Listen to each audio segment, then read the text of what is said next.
In light of the Philippine National Women's Month and the International Women's Day on Tuesday, tonight Dzi and I celebrate the success and potential of women athletes in our country. It's time for us to give our very own declarations para sa ating mga atletang Pilipinas. Dzi, what a time for us to talk about this. Very timely, in the past few years, I personally have seen the growth of women's sports really getting the spotlight, not just in the local scene, but in the international scene as well. That's right, and it's very exciting. Talaga nabibigyan ng atensyon, nabibigyan ng opportunities ang ating Filipina athletes, and for sure inspired a young generation of more athletes to come. And speaking of that, just last year about the Olympics, I mean, what can you say about, mga babaeng nagbandila sa Pilipinas last year? That's right. We actually had this year-ender, the year of sports. Tapos nabanggit ko nga na parang it's the year of the female. The force is female, guys. Heidelin Diaz won our very first gold. I'm still getting goosebumps to this day. Bea.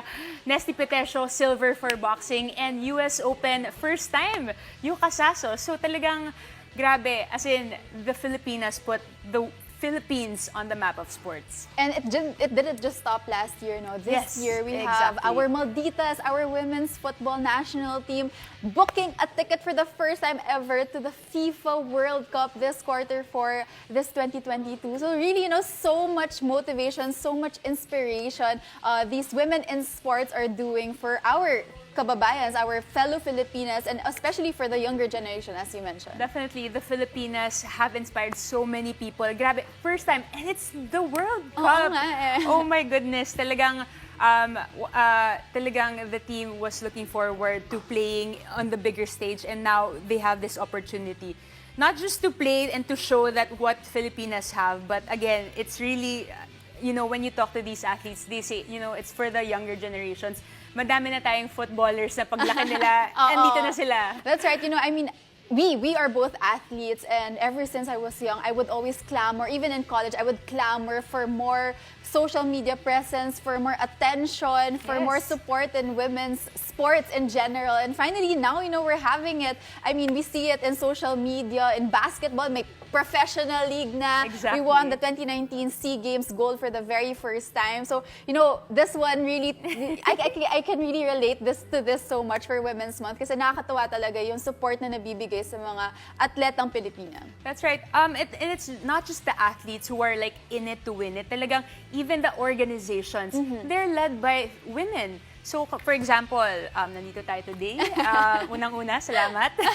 But also, we have organizations like Girls Got Game. We have Go Hard Girls. We have BVR. We have Spike and Serve Philippines. We have NSA is also being led by women. We have the Rugby Football Union. We have Beach Handball. So, talagang parang parami na invested sa women's sports. Dagdag ko na din yung basketball dyan, no? SVP, Women in Basketball. That's right. They have this program that's really spearheading women in sports, women in basketball in particular. So it's great to see it's not just one-dimensional, not just one sports. Exactly. One sport, rather. They're going around, and it's great. It's just great to see that, we have this talent, and we are excelling, and we are now put in a pedestal because we are, showing that we can really prove to perform not just in the local scene but on the international scene. That's right, Bea.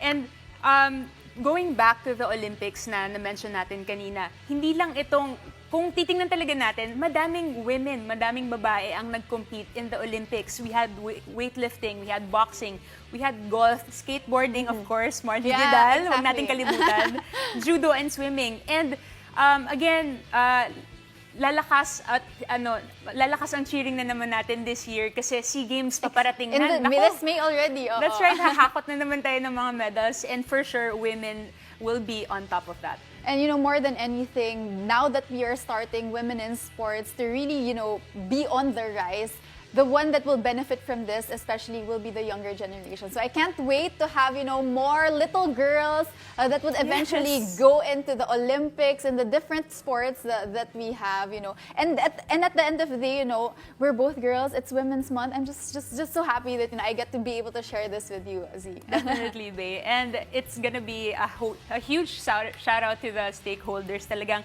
the NSAs, the schools, the organizations, our sponsors to definitely invest in women's sports. This is the perfect time. Yes. We really had to say that because, without their support, we wouldn't be where we are today. So, yeah, happy Women's Month, Dzi. Yes, happy Women's Month, Bea, and happy Women's Month to everybody.